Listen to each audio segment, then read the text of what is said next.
I put the piece on chain, the piece on chain, the piece on chain, I put the piece on chain. Forever king, I put that on my name.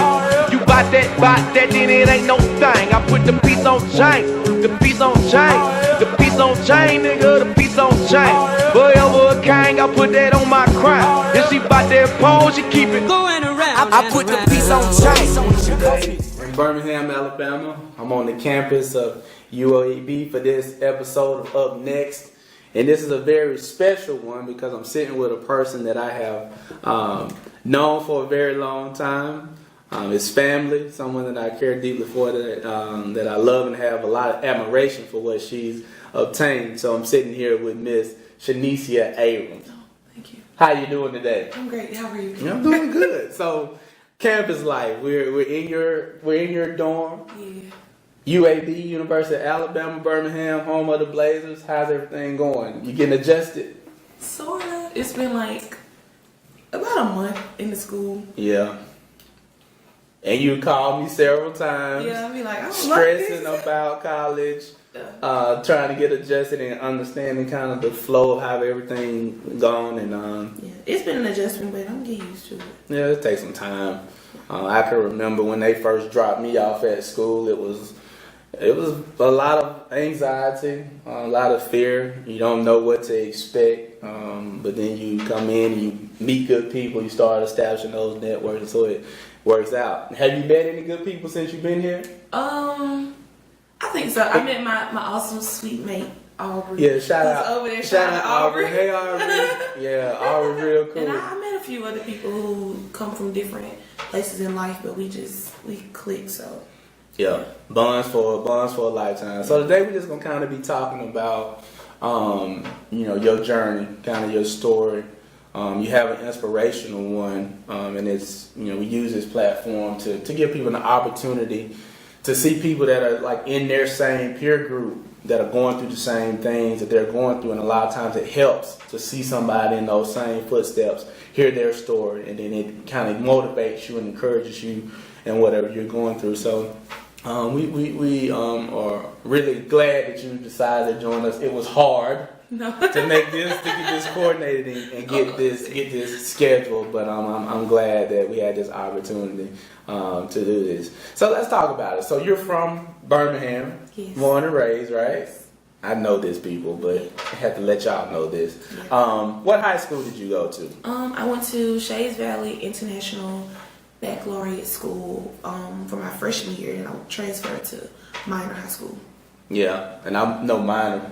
I don't know if I told you this story, but we played Minor when I was in high school in the state championship basketball in high school. So I know. Win? Yeah, they had some pretty good players that year, so they beat us, but it was a great trip. So you went to Minor. How was that? Did you feel like you learned a lot at Minor? I was happy to get out of there. I love that school. Taught me so much about life, but I was ready to get out of there. You ready to get out? I was ready to get out of there. And do what? Start working. Yes. You making money? Start making shmoney. Shmoney. Hence the nickname. Shmoney. Hence the nickname that we call you by. Money. Yeah, money. Yeah. So Minor high school. Growing up in Birmingham, when you were like coming up and in high school, were you much engaged in like the history of Birmingham? I always wonder about that because Birmingham is so rich in history, a lot of different history, civil rights history. Was that like a part of y'all's everyday life, or was it just something you really talk about? I didn't really start enjoying my city until I went to college. Because it's like right here in the heart of, the city and everything. Mm-hmm. So, but in high school, I could care less, like, just being honest, but until I went to college, that's when I started going to the museums and go walking around and just seeing how beautiful the city was. So yeah. Mm-hmm. And yeah, so and a lot of times that does happen. I mean, because the campus in itself is usually like a different world because you got so many people here and so many different opinions and perspectives, and then you get introduced to them. Did many of your classmates, as far as you know, from Minor, did they go to the next level, go to college or anything like that? Not major universities. A lot of them went to community college, but it's some who go here. I got a friend, my best friend at Auburn, South, Alabama, so they're everywhere. But yeah. Did you see yourself being in college when you were a sophomore, junior? Was this college on your radar? College has always been on my radar. Not this college in particular, but college. Yeah, I wanted to better myself, and I feel like college was gonna be the only way I could, do that. Mm-hmm. So let's talk about some of the things growing up, and this is kind of where we get into like your story and I guess your testimony too. Like growing up, there are some things that most people would kind of like obstacles or things that might get into your way to hinder you or affect your vision and your goals and how you set them. So kind of explain that, like coming up, some of the things that you went through and some of the ways that you overcame them to get to this point.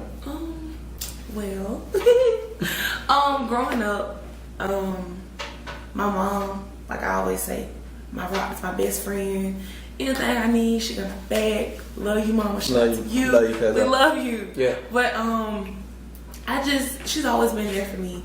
I never really had like a really tight relationship with my dad. Not saying that he's never been in my life, but it's been kind of in and out. So it's just never been anything stable, and it's hard sometimes trying to find out who I am. Like I don't know how to explain it. Trying to like find out who I am, and I feel like it's a piece of me, a very important piece is missing. Mm-hmm. So I did, there's been times I've been disobedient towards my mom. I went through a whole like trial of not loving myself and wanting to commit suicide, and it was just all kind of craziness. And then I just let God into my life and tried to become a positive person, and I got focused, and then it just took off. Were there any special people, or were there any moments that helped you get through those things and those thoughts, that frustration and anger? My mom. Your mom? My mom. So let's talk about some of those conversations. Like, give me an example, like one of those times where you went to your mom and she gave you like that word that really put you on track and got you going in the direction you need to go into. I don't know. We had several conversations. We always have conversations. Like, I talk to her like 3 times a day. We talk all the time. But something she always tells me is that what's for me is meant for me. And don't ever feel like I don't deserve anything. And she tells me that all the time. And she always tells me that, if I work hard, I'll have everything I wish for and dream for. So, perfect segue to dream coming true. You were able to do something that many people, especially your age, were not able to do. And that was, you spent some time with Steve Harvey last spring, and you also did some work with Disney. Tell us a little about that experience, how you got there, and what you learned and what you took away from it. Well, the Disney Dreamers Academy is a program sponsored by Steve Harvey, Essence Magazine, and Disney World. And it allows 100 high school students across the country the experience to go to Orlando, Florida for 4 days. And it helps mold them into exceptional people and dreamers, and teaches us how to dream big, and just provides us with endless opportunities in our career fields. And it was a really awesome program. From it, I got to be a guest on Steve Harvey show. I got to work on the set of his radio show. I've got a lot of internships, and I just got so many different experiences from it, and I'm forever grateful. How did you end up in that program? What's the process? Well, I kept hearing about it on his radio show. It's funny because like 2 years ago, I started the application. I still have the email where it told me I did not complete it, but I started the application process, and I was like, this takes too long. I don't write these essays, and so I didn't finish it. And then this year, my mom heard it on the radio, and she was like, "You better apply for that Dreamers Academy." And so I put the application in, and I ended up finding out I got in a couple months later, and it blew my mind because I was just looking down the list, and I was like, my name ain't gonna be on here. When I saw it, I thought I was tripping. And then did the process, did you have to write anything like an essay or something like that? It's like 3 essay questions, and they aren't hard at all. They're like, if I'm not mistaken, 350 words, or I think it's 350. But one of the questions, well, I know all 3 questions. if you were selected for the Disney Dreamers Academy and you met Mr. Harvey, what would you like? It was something like, what would you say to him? Mm-hmm. Yeah. What obstacles have you been through in your life, and how they made you a better person? And what are your plans after the academy if you're selected? So. And you filled out the essay, so you must have wrote some phenomenal stuff in there to get picked. How many applicants would you say it was estimated? It was 13,000. 13,000, and they selected 100. And so you went on the Steve Harvey show. Yes. You spent some time with Steve Harvey, and I guess on the interview, mm-hmm. They come in and they just kind of talk to you about your experience and all that kind of stuff. But something else kind of happened too, didn't it? I don't know. You do know. Yeah. Well, when I was at the academy, I started back off by saying my dream is television and radio broadcast. Mm-hmm. If you know me, I love to talk. That's all the thing I want to do when I, get older. And Terrence J was actually at the Disney Dreamers Academy, and I mentioned it to one of the producers that I loved him. And that's Terrence J from like BT 106 in Park. Think Like a Man, all that stuff. And I don't know how they arranged it, but he was getting ready to leave, and the producer was like, somebody wants to meet you, and I was like, who? And it was like Terrence. So I got to talk to him while I was at the academy in Orlando, and then when I did the Steve Harvey show, he came back and surprised me with the internship to Los Angeles to work on set of E-News, and it's really fun. And I was able to go to Los Angeles as well. And he bought me a lot of food. 2-day turnaround. It was a 2-day. Yeah, we got a chance to go. 2-day turn up. What? No, turn around. It was a 2-day turn up though. Well, we ain't gonna put that on the camera. But yeah, we got a chance to eat a little bit. Went to a nice restaurant. Walked around in the heart of LA. Yeah, and got a chance to see a lot of stuff. Went to the Wax Museum, so yeah, that was good too. And you really did spend time with Terrence J. Spend a day with him, yeah. And from the moment you got there, he put you to work. How did you feel having that opportunity, to be able to meet someone that you looked up to, and then to be able to kind of spend a day and see how they work on in just an average day? Yeah.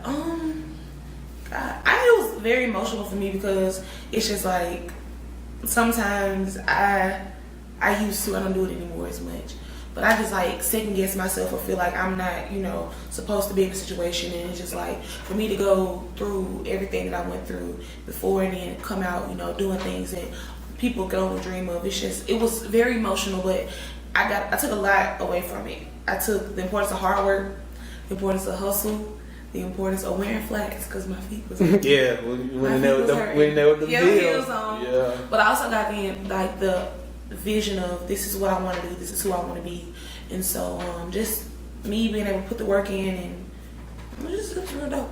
What was the most important lesson that you got from being with somebody in the industry, Terrence J? What was the biggest thing that you brought back home with you? Work. I would say hard work. Hard work? Yeah. Because that man work hard.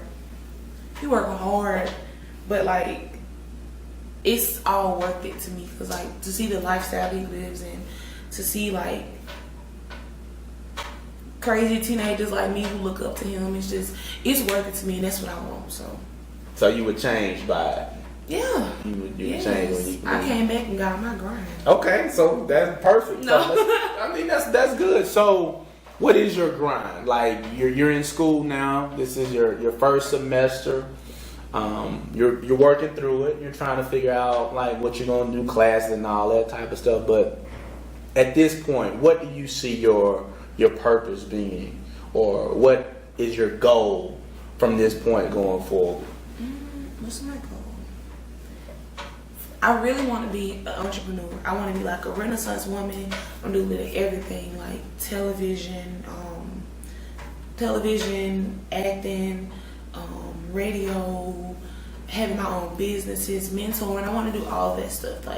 That's just in my realm, and so I just feel like I'm meant to do. Why? Why is that true? Because I kind of know the answer to these questions. My big thing is I don't ever want to, not putting anybody down who has this job, but a desk job, working a 9 to 5. I want to be on my own schedule. I want to be doing my own thing. I want to be doing something that makes me happy. I don't want to wake up every morning and just be like, because I'm not like doing something I enjoy. If I was doing something I enjoy, I'd be happy to wake up every morning. So like that's something that is really important to me. Mm-hmm. Yeah. And you're actively doing that. And one of the things that you started in the last year or so, maybe even 2 years now, is your blog. Tell us a little bit about the blog, the name of it, and the I guess the mission behind the blog. Okay. Well, my blog and my little brand is it's called She Dreams Bigger, and basically I blog to an audience of young ladies who just about all kinds of stuff, just like 17 does. It's an empowerment blog. I talk about everything from hair and baking stuff and my college experience to the importance of self-confidence, self-love, all kind of stuff. And I wrap that into, I'm about to start my YouTube channel as well. Mm-hmm. So like my YouTube channel kind of just be like my visual, of my blog. So it's a deeper purpose for you doing these things.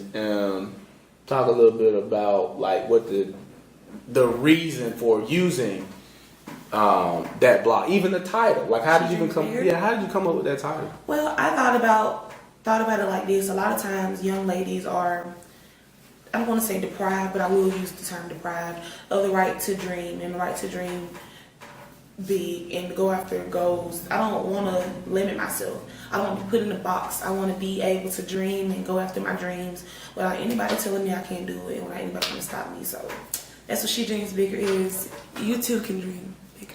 So what's the how can people get to that blog site? What's the address to it? www. You can put it on the screen or something. Can you do yes, I'll definitely do that for you. It's www.shedreamsbigger.squarespace.com, and She Dreams Bigger TV is coming soon as well, and my podcast. Yeah, podcast coming soon. So you know how we do that on this network. Yeah. All right. So in wrapping up, you talked about that. You talked about the blog. You talked about the soon come podcast. Of course, you do writing and stuff here and there. You got like 18 jobs now. No. Got like 18 jobs on campus now. So those girls that are your followers, the people that read your blogs, people that you come into on campus, what types of words would you give them of encouragement or motivation or even uplift? I'll take away something that Aubrey over there chilling in the corner tells me all the time. It's just to stay focused and keep God first, because that's all you can really do, and He'll take care of the rest for you. Take care of the rest. So what's going on for the rest of the day? College student, what are the plans? It's a Saturday evening now. It's raining and cold. It's raining and cold. You know, get a little taste of fall. Some homework. Homework. What we gonna eat tonight? Some chicken. We're gonna do chicken and squash. How much time do you devote to your homework on a night? I actually do time, like spend time on my homework. I take most of my classes online so I can work more. Mm-hmm. And so I did all my online assignments for like the next 2 weeks. So I'm Gucci. What's the most difficult class of what you're taking right now? I would say African American Studies, but I do have like a 98 in that class. It's hard, but I'm like doing my work. That's hard. That class, actually. It's white people in that class, but no, it's harder. Make me understand. It's like, I'm just kidding. It's a lot of thinking, like a lot of me having to actually sit down and just be like, dog, I don't know. It's like discussion questions, and then my psychology class kind of hard, but you working through it. I'm working through it. Mm-hmm. I got tutor. Okay, keep working through it. Well, I appreciate you joining us. Thank you for this interview. We'll be checking back soon. Yes. Expecting great things. Look out. You can follow me. Look out for the podcast. Okay, well, tell them. You got other contact. Let the people know how they can reach you and get in contact with you. You guys can follow me on Twitter and Instagram at __ JSTSHAY. Yes. And on Twitter at She Dreams Bigger. Yeah. That's it? No Snapchat. And you can call me that too. I'm just wait a minute. No Snapchat, email, Periscope. Yeah. I don't do Periscope. I gotta get a Periscope. Y'all can email me at shedreamsbigger@gmail.com. Shedreamsbigger@gmail.com. Well, thank you. This is Up Next. See you soon. Peace.